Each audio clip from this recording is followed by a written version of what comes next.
Subaigu here from the Brood Sages with another Shadowfen Rush deck video. You can see the deck that we're playing in the very beginning. Feel free to go back and pause it if you want to get that deck list, but for right now, let's just jump right into a match. Notice we're playing against a winter opponent here, so we expect them to be very slow. That's borne out by the fact that he plays Mers to start the game, so he's looking for that token later on. We're going to try to just end the game before he gets it. We'll start off with Gifted Recruits and Dubious Hags, just to take the middle of the board, deny him frontline, and try to set up our 5-mana turn with Witches and Green Prototypes.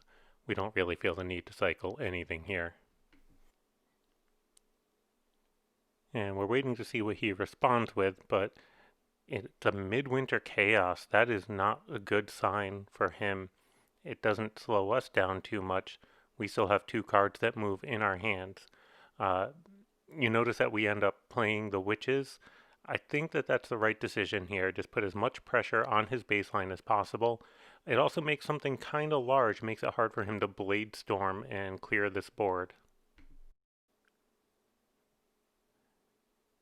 And in fact, his response here is going to just be put some Rhymlings into the green prototypes to try to secure that second row. Makes it hard for us to continue attacking his baseline, and Frost Hexers to deny the Witches going into the base. It's a really good idea. It makes things hard for us, but unfortunately for him, we do have Qordia in hand, and there are only 3 available spots for the eggs to spawn. Those are going to just hit his baseline, and if he doesn't play Siege Breakers, that will kind of end the game here. Unfortunately for him, these eggs are well protected, very hard for him to do anything without Siege Breakers or Void Surgers.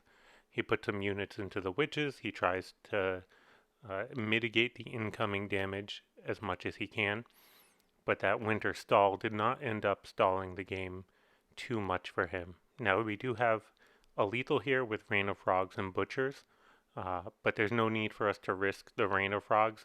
It would potentially, it could clog up our front line and not give us a lethal.